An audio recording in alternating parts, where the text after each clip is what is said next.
Hey friend, please subscribe. 1 second for you. Big deal for me. I pulled up to my parents' house at 6:30 sharp, like we agreed. The sun wasn't even fully up yet, still dark enough that the porch light cut across the lawn like a spotlight.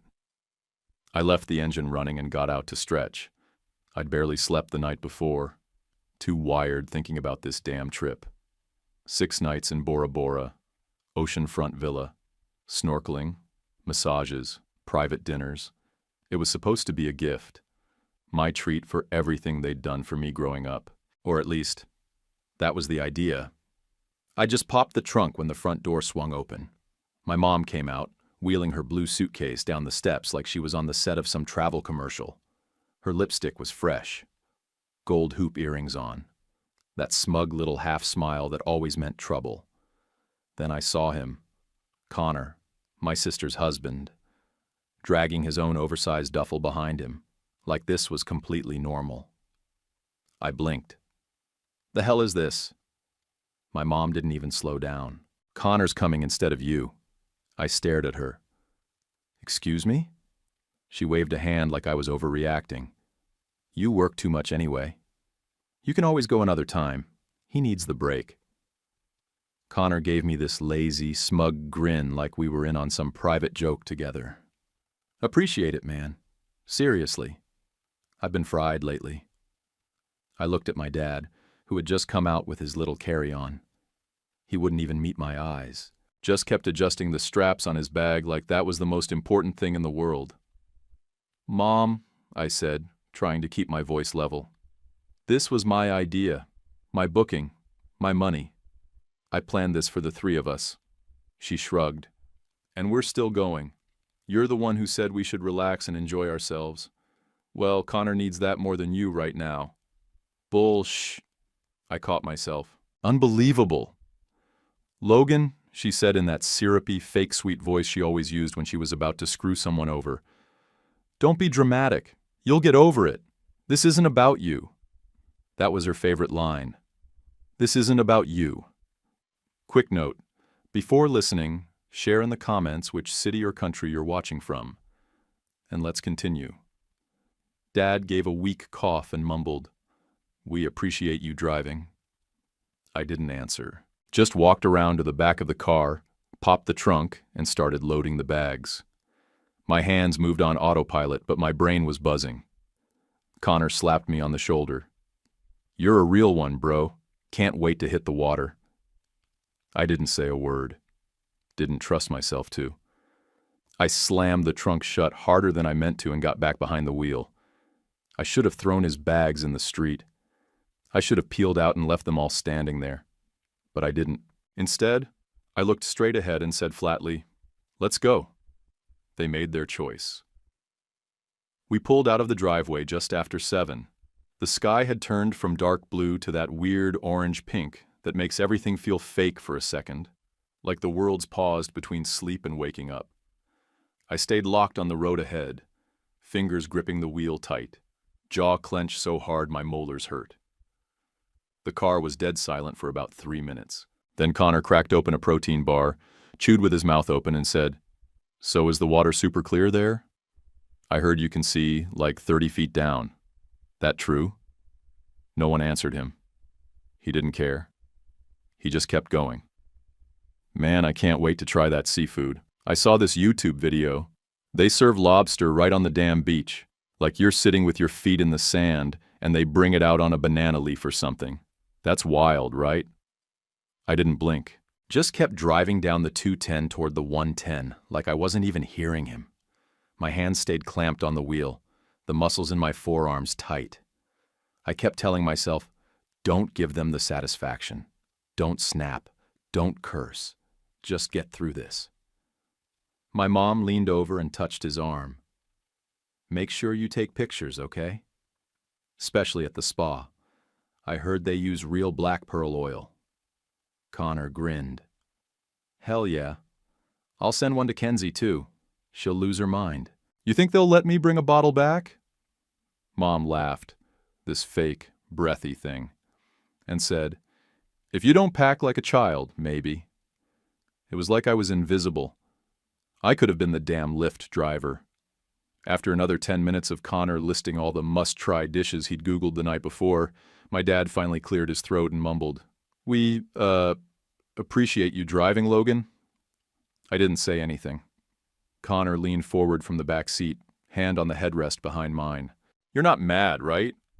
I mean, this means a lot to me, man. Like, I needed this." I let that hang for a second. Then I forced a smile, kept my eyes straight ahead, and said, "Sure. Have a blast." He sat back like that was all the permission he needed. The rest of the ride was just noise. Connor talked about how his boss had been riding his ass, and how a break would help him reset. Mom chimed in about needing a massage the second they landed. Dad mostly stared out the window like a hostage. I tuned them out. Just focused on the freeway signs, counting the exits like they were milestones toward getting rid of them. We hit a bit of traffic near downtown. Connor started complaining about LA drivers like he didn't live in Riverside. My mom launched into a story about a TSA agent who once tried to confiscate her hairspray. Neither of them seemed to notice I hadn't said a single thing in 30 miles. By the time we got to LAX, the sun was high and hot and reflecting off every windshield like it was trying to blind me. I pulled up to the curb at departures, threw it in park, and got out to unload. Connor's bag was heavier than it looked. I dropped it on the sidewalk harder than I needed to. Mom popped out of the car and stretched like she'd just finished a damn spa day. Ah, finally. That drive was brutal. I didn't respond, just yanked their other bags out and lined them up like I worked for the airport. Dad adjusted his hat and mumbled, "Thanks, son." I looked at him. He still couldn't meet my eyes. Then Mom turned to me with that smug, rehearsed look. The same one she used when she was about to drop some manipulative line wrapped in fake concern. "You're doing the right thing," she said, pulling me into a quick, stiff hug. "It's good of you to step back." I didn't hug her back, didn't say a word, just nodded once and stepped away. Connor tossed his bag strap over his shoulder. "Appreciate you, man. I'll send you some pics." He winked like we were still buddies. I just looked at him. They grabbed their bags and started walking toward the terminal. None of them turned around. Not once. I stood there for a minute, watching them blend into the crowd. Just 3 more travelers headed off to paradise, laughing like they hadn't just tossed me aside. Then I got back in the car, pulled away from the curb, and hit the gas a little harder than I needed to. They were out of sight before I hit the second terminal. Good. I didn't go anywhere after leaving the airport. Just drove straight home, pulled into the driveway, and sat in my car with the engine off and both hands on the wheel. My pulse hadn't dropped since I got on the freeway. I could still hear Connor's smug, "Appreciate you, man," bouncing around in my skull like a bat in a closet. The house was dark and quiet, just like I'd left it. No texts from anyone yet, which didn't surprise me. They were still mid-flight. I walked straight to the kitchen, cracked open a bottle of water, and downed it in one go. Then I grabbed a beer and sat down at the kitchen table, dragging my laptop across the counter by the corner like it had personally wronged me. I opened the travel folder. It was all still there. The spreadsheet with the itinerary, confirmation emails, reservation codes, spa packages, boat rentals, room upgrades. I'd spent 3 damn months piecing it all together. My card, my time, my vacation days. I didn't even like beaches that much. This was for them. My fingers hovered over the trackpad for a second. Then I clicked. Hotel first. Non-refundable deposit. My ass. I'd bought the premium cancellation package, just in case. Click. Canceled. Refund processing. Next was the lagoon tour, the one with the glass kayaks and drone videos they send you afterward. Canceled. Refund confirmation. Restaurant reservations. All of them gone, one by one. Sunset dinner on the pier. Gone.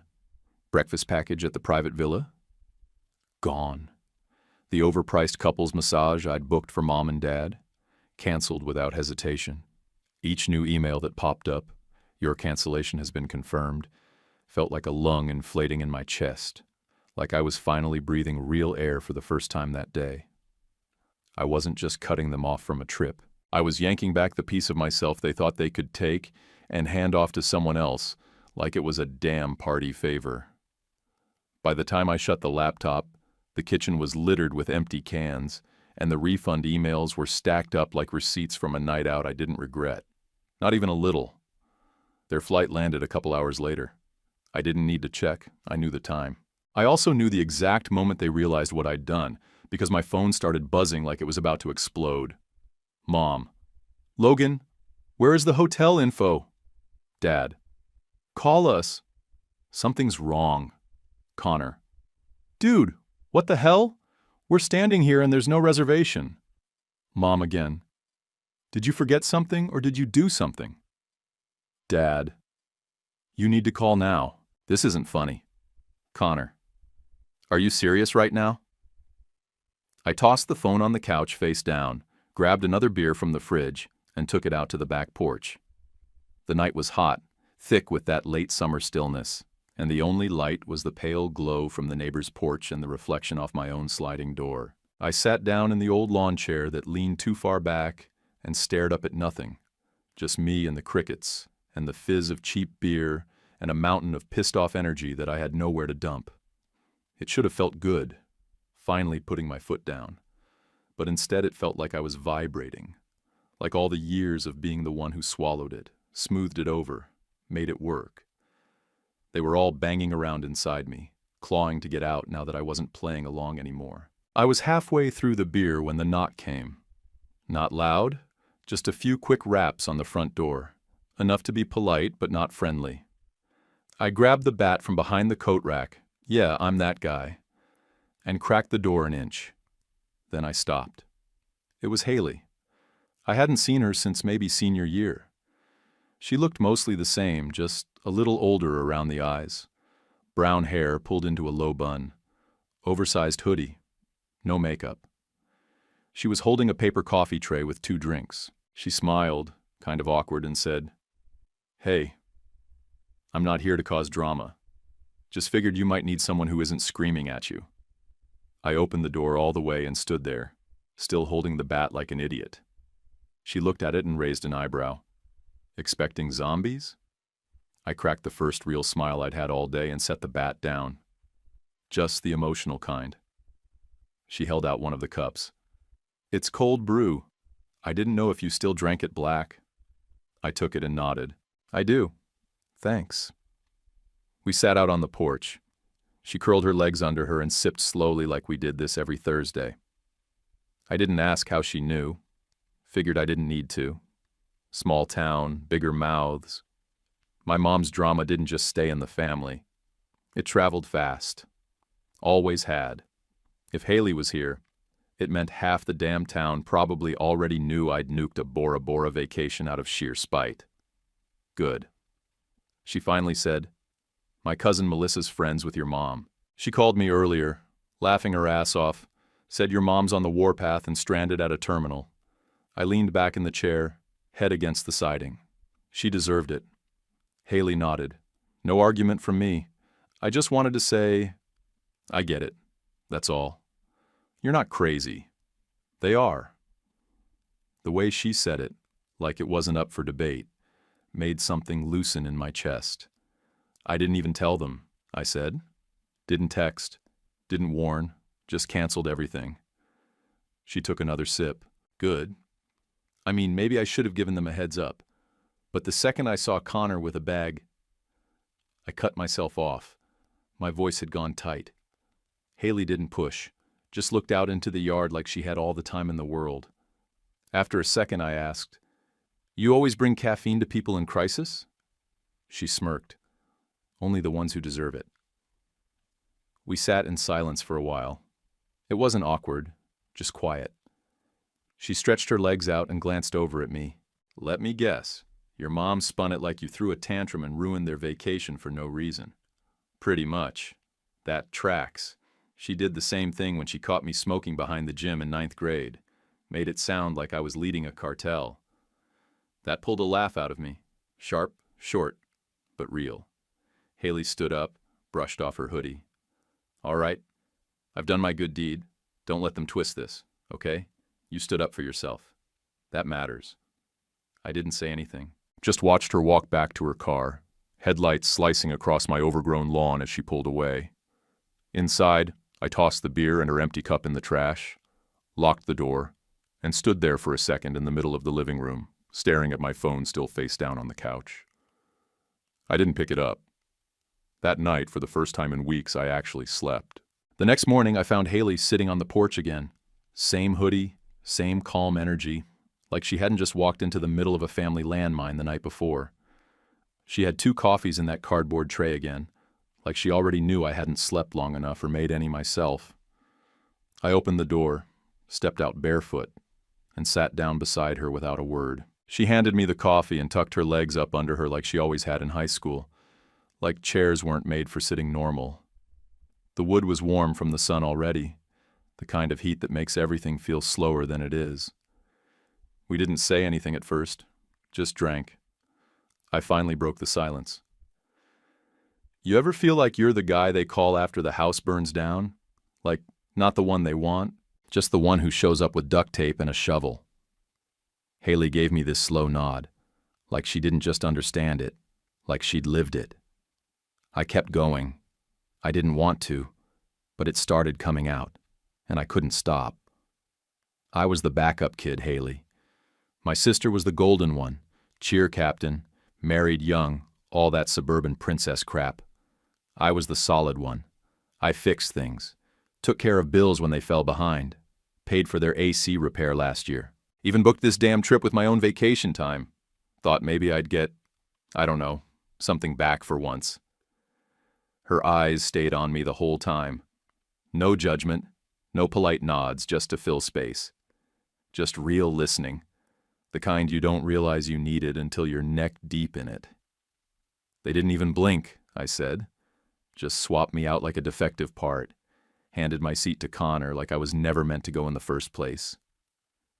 That part hit harder saying it out loud. I took a long drink to give myself something to do. She set her cup on the rail and leaned back on her hands. I dated Connor for like 6 months, freshman year. That got my attention. I turned and stared. Seriously? She laughed, dry and low. Yeah. Didn't tell people back then. He was different around others. Charmer. But one-on-one? He was always looking for shortcuts. Always thought he was too smart to have to try. Flirted with other girls and played the victim when you called him out. Like you were the crazy one for expecting anything. That sounded about right. I let out a sharp breath through my nose. Man, I thought maybe it was just me. Thought maybe I'd finally lost it.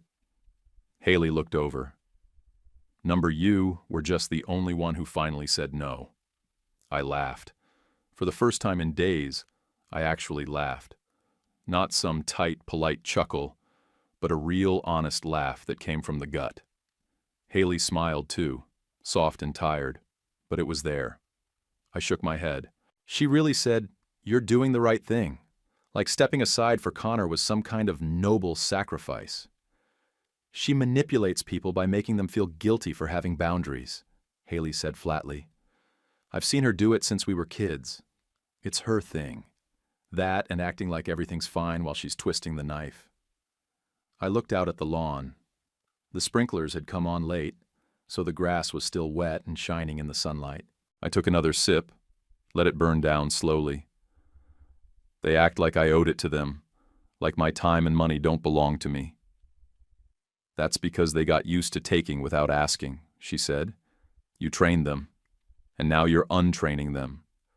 That doesn't go quietly. I watched a spider spin a strand between the porch rail and the mailbox post. Tiny, methodical, not in any rush. I keep wondering if I went too far, I said. Nope. Didn't even warn them. Still nope. I laughed again, but it was sharper this time. Connor's probably telling everyone I'm unstable. Let him, she said. You burned the bridge. Let the smoke speak for itself. I turned toward her. Why are you really here, Haley? She didn't look away. Because I've been there. Because I've been made to feel like an afterthought. And because most people, when they finally stand up for themselves, get told they're overreacting. I figured maybe you needed someone who'd say you're not.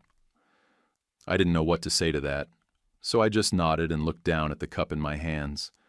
The condensation had soaked through the cardboard, leaving a ring on my jeans. Didn't care. She stood up a few minutes later, stretched, and glanced down at me before walking toward the steps. "Don't let them twist this," she said.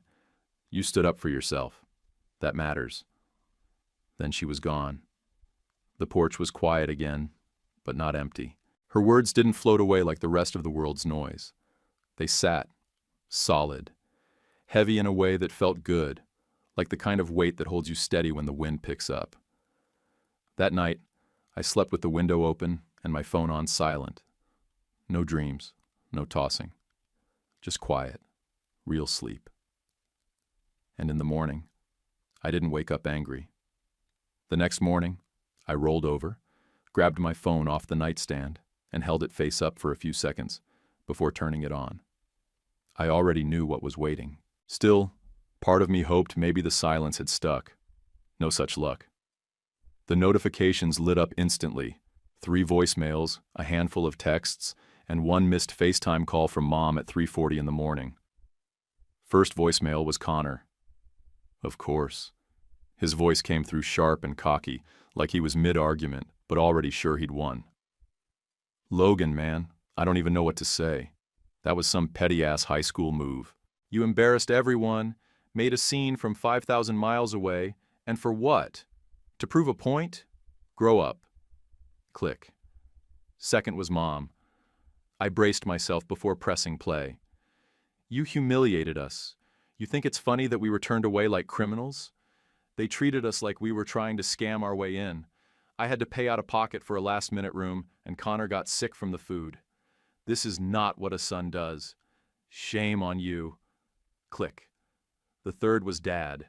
His voice was softer. Not angry, just tired. "This isn't you, Logan. You've always been better than this. You don't hold grudges. I know you're upset, but come on. You made your mother cry." That last line made me snort. She could cry on command if it meant keeping control of the narrative. I stared at the screen for a few seconds, then locked it and set it face down on the counter. No response. Not today. I walked into the garage, grabbed the can of WD-40 off the shelf, and went straight to the side door that had been squeaking since February. I sprayed the hinges, opened and shut it 6 times, wiped it down, and finally, silence. After that, I went back in, started laundry, and cleaned out the old shed behind the house, tossing half the junk I'd been pretending I'd someday use.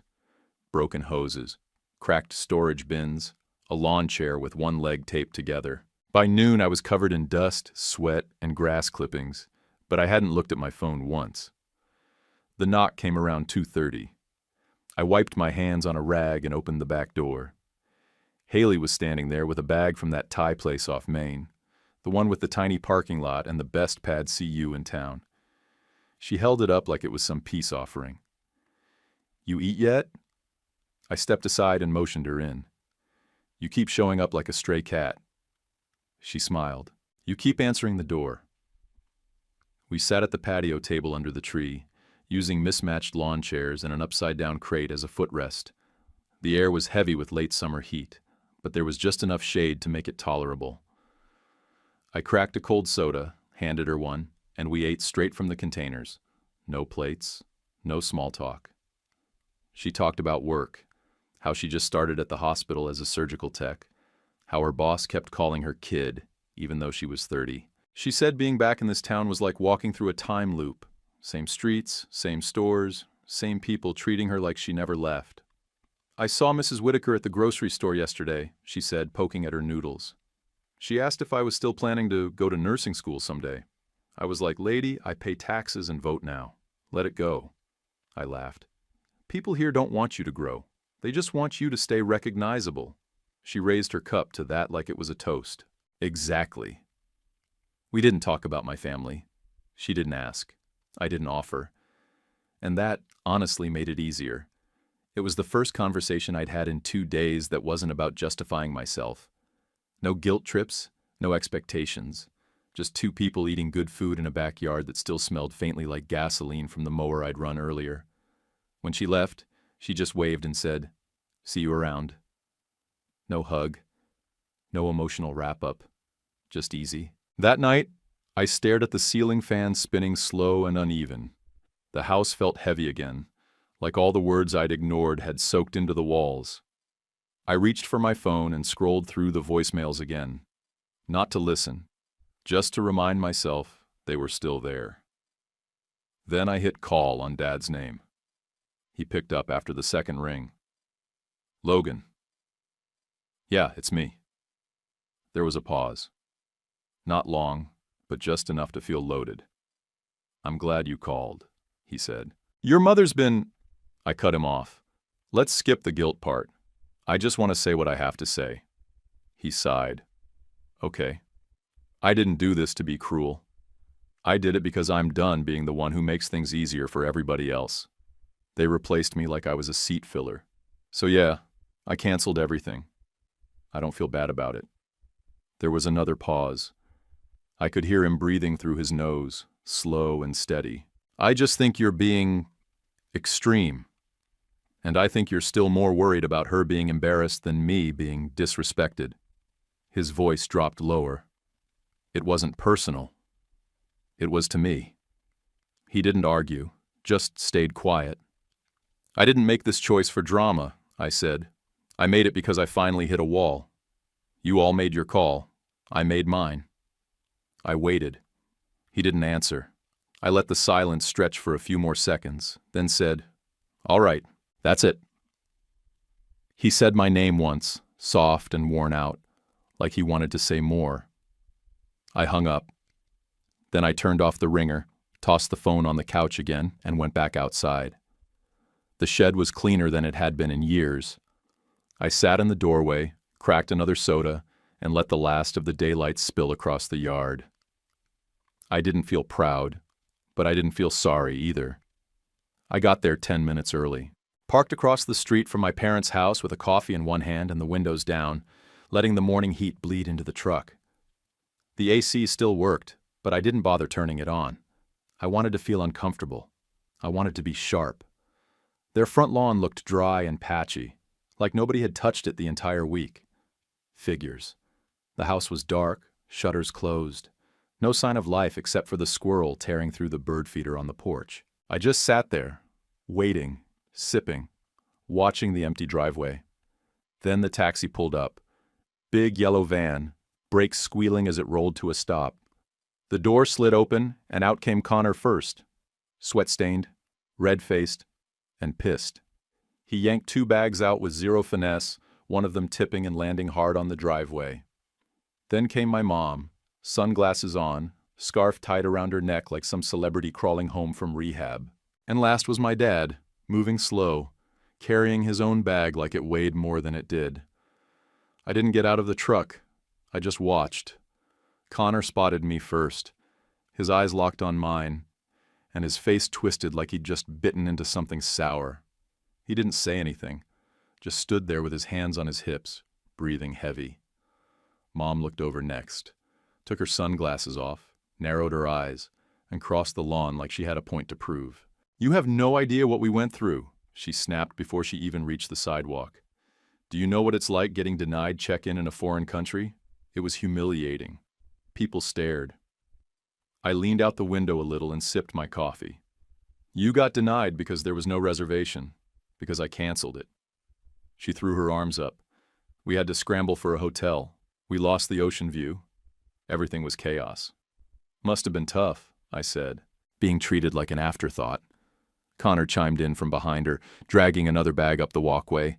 "You could have just let it go, man. We were already there. You didn't have to ruin the trip." I stepped out of the truck then, slow, calm, letting my boots hit the pavement hard. "You all left me behind. So yeah, I let the perks go too." Dad finally walked up, wiping sweat off his forehead. "You should have just canceled your part, not the whole thing. That would have been fair." "Fair?" I repeated, laughing once. "Why the hell would I pay for a trip I wasn't even invited to?" He opened his mouth like he had something reasonable to say, then closed it again. Connor dropped the bags and crossed his arms. "You're being dramatic." I turned to face him. "You don't get to say a word, Connor." "You took my seat without blinking. You knew it wasn't for you, and you still went, like it was owed to you." "I didn't make the decision, man. Your mom said—" "Yeah, she said. That's her game.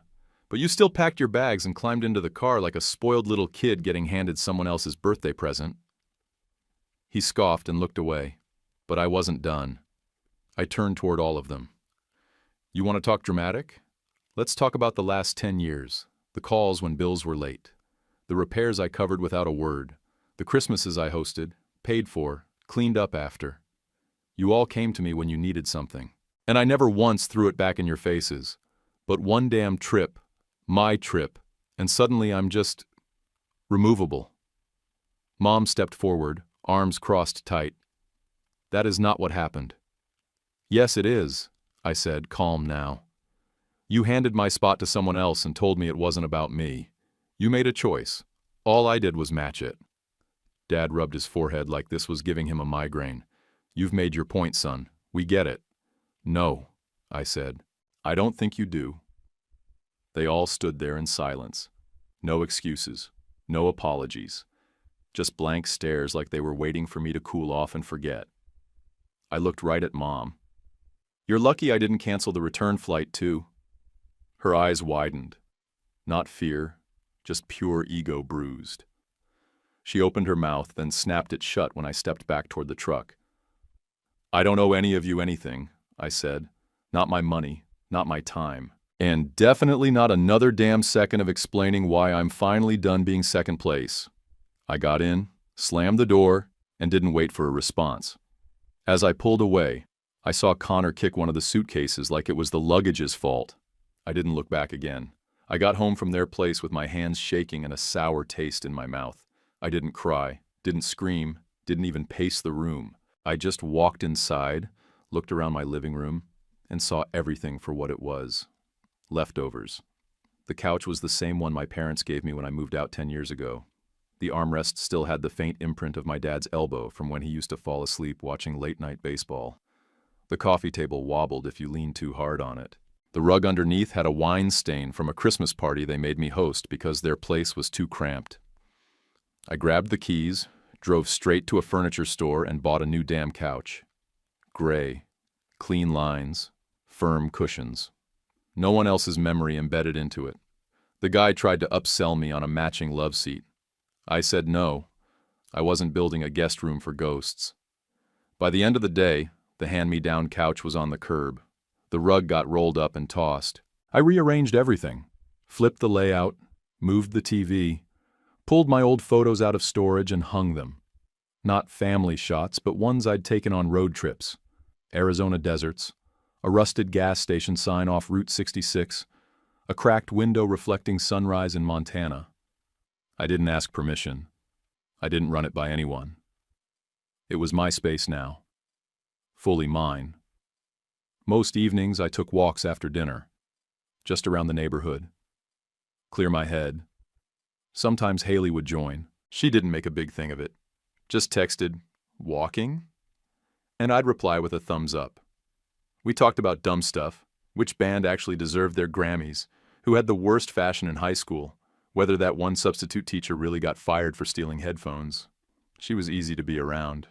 I didn't have to explain myself or dodge landmines. One night we walked down past the park and sat on the swings like we were 17 again. I pulled out my phone and showed her some of the photos I'd taken over the years. Not for anyone, just ones I liked. She flipped through them, slowly, like they meant something. "You've got an eye," she said. "These are actually good." I shrugged. "It's just a hobby." "No, it's not," she said. "Stop brushing yourself off like you're some guy who just fell into this. You see things people miss. That's something." Her words sat with me all the way home. They weren't praise, just fact. But it hit harder than any compliment I'd gotten from my family in years. A couple nights later, I sat down at my desk and opened the old Bora spreadsheet. Everything was still there.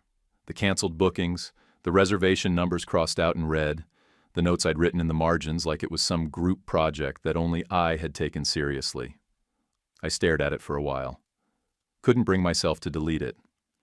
Instead, I opened a new tab and typed, "Solo travel ideas for October." The list popped up fast. Thailand, Croatia, Costa Rica, Iceland.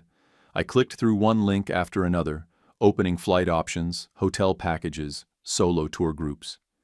It didn't feel like running. It felt like claiming something. An hour later, I booked 2 weeks in Thailand. No group, no family, no Connor tagging along like a leech. Just me, my itinerary, my wallet, my damn rules. I shut the laptop and leaned back in the chair. The room was quiet, but not empty. The air felt different, not lighter exactly, just cleaner. This trip wasn't revenge, it was a reset, and no one else had a say in it. 12 hours in the air, 2 layovers, 1 missed connection in Seoul. And still, the second I stepped off the plane in Phuket, I knew I'd made the right call. The air hit me like a wall, thick, hot, and full of salt. Not the suffocating kind of heat you complain about back home, but something deeper, heavier, like the air itself had weight. My shirt stuck to my back before I even cleared immigration. I didn't care. The airport was chaos. Tourists in bucket hats, cab drivers waving signs, humidity fogging up the windows. I didn't rush. I moved slow. No one was waiting. No one expected anything. That was the whole point. At the hotel, the clerk greeted me with cold juice and a towel for my face. I tipped him too much and didn't even think about it. The room had a view of the water, bright teal stretching forever, dotted with long-tail boats that looked like toys. I dropped my bags, kicked off my shoes, and opened the sliding door. Just stood there barefoot, listening to waves I didn't have to share with anybody. I didn't think about Connor, or my mom, or my dad. Not once. The days rolled together in the best way. I ate when I wanted, napped when I felt like it, wandered the streets with no schedule. One afternoon, I stumbled on a night market tucked behind an alley. No tourists, just locals. I bought spicy chicken skewers for $1 and fresh mango with sticky rice that nearly made me cry. The guy behind the cart asked where I was from. I told him, California, and he grinned like we'd known each other for years. I didn't check my phone much. I texted Haley when I landed, just a quick "made it. It's wild here." And she'd sent back a thumbs up and a plain emoji. That was it. No over-explaining. No drama. By the 5th night, I stopped counting what time it was back home. That evening, I picked up a cheap bottle of beer from the 7-Eleven near the beach and walked down to the shore barefoot. The sky was already turning that deep pink-orange, like it had been dipped in watercolor. I found a spot in the sand away from the families and couples and dropped down hard, legs stretched out, back resting against my bag. For the first time since college, I pulled out a journal. Not some fancy leather-bound one, just a spiral notebook I grabbed at a market near the pier. I cracked it open, flipped past the first blank page, and started writing without thinking. No goals, no plan, just quiet. I wrote a list, things I actually wanted to do. Climb a mountain, eat something I can't pronounce, learn to ride a scooter, sleep on a boat, photograph a sunrise from somewhere high. I wasn't trying to impress anyone. No checkboxes to post online. Just real things. For once, I looked up from the page and saw 3 fishermen dragging nets in shallow water. Their shadows stretched long behind them, framed by the last strip of light slipping below the horizon. I grabbed my phone, took a photo. No filter, no framing tricks, just instinct. The shot came out better than I expected. I posted it to my story with no caption. About a minute later, Haley messaged, "That one's really damn good." I stared at the message for a second. Then I smiled, closed the app, and set the phone down beside me. The tide crept closer, soft waves tapping at my toes. I didn't move. The sun sank completely, and for once I didn't feel behind on anything. The day after I got back, the first message came in. Mom, no long paragraph, no rant, just, hope your trip was nice. Let's talk soon? I stared at the notification for a second, then locked my phone and slid it face down on the counter. I didn't open it, didn't reply. Just let it sit there like a wet towel someone else left for me to deal with. I wasn't ready. Maybe I'd never be. The house was clean. The air still carried the faint scent of lemongrass from the incense in the hotel lobby back in Phuket. My laundry was already done, bags unpacked, fridge restocked. The trip had burned through something inside me, not in a bad way, more like it had scorched off everything I didn't need. A week passed. She called. This time, I let it ring out and go to voicemail. But after a couple minutes, I gave in and played it. Her voice was soft, deliberate, practiced. Hi, honey. I just wanted to say we know we didn't handle things the right way. It was a mess. We're not proud of how it went. I want to talk. We miss you. She paused like she was waiting for me to answer even though it was a recording. I'm not making excuses, just saying we got it wrong. I stood there, phone pressed to my ear, heart steady. I didn't feel sad. I didn't feel mad. Just tired of being the one who had to carry the weight and hand it back cleaned up. Later that evening, I called her. Not out of guilt, just because I'd made a decision. If we were going to talk, it was going to be real. She picked up fast. Logan? Yeah. Another pause. I hoped. Don't make this harder than it is, Mom. I'm not calling to make peace. I'm calling to be clear. She stayed quiet, but I could hear her breathing. You didn't just hurt me, I said. You made me feel disposable, like I was just an option on a list. That wasn't the intention. I don't care what the intention was. You and Dad let Connor take my place. You treated me like furniture you could rearrange. She let out a slow breath. We got caught up in it. We thought it would smooth things over between your sister and him. We didn't see... No, you didn't see me. Silence again, this one longer. I want to fix it, she said eventually. We both do. I know it'll take time. I nodded, even though she couldn't see. Yeah, it will. Change doesn't come in a week in a voicemail. You're right. I'm not interested in playing pretend anymore, I told her. If we talk, it has to be real. No guilt, no gaslighting. And if I don't answer your calls, it's not an invitation to send Dad after me. Okay, she said, barely above a whisper. I'm not shutting the door, I added. But I'm not holding it open either. We ended it there. No I love yous. No promises. Just a click, and the kind of silence that didn't feel awkward for once. Connor never reached out. That was good. If he had, I'd have blocked his number before he finished the first sentence. 3 nights later, Haley texted, Dinner? Nothing fancy, just food. I wrote back, I'll bring wine. Her place was small, older, but felt lived in a way mine hadn't for years. Smelled like garlic and rosemary and that candle everyone buys but never lights. She had it burning anyway, right on the kitchen windowsill. Her dog, Moose, a lopsided Beagle Lab mix, wouldn't stop licking my leg from the second I walked in the door. I tried to shoo him off, but he just flopped against me like I was his favorite chew toy. Haley laughed, full-throated and honest. He only does that to people he likes, or people who smell like takeout. Could be both, I said, setting the wine on the table. I had street noodles for lunch. We ate in the living room, plates balanced on our knees, talking about everything and nothing. She asked how the trip was. I told her it was the first time I ever felt like I was exactly where I was supposed to be. It shows, she said. You look lighter.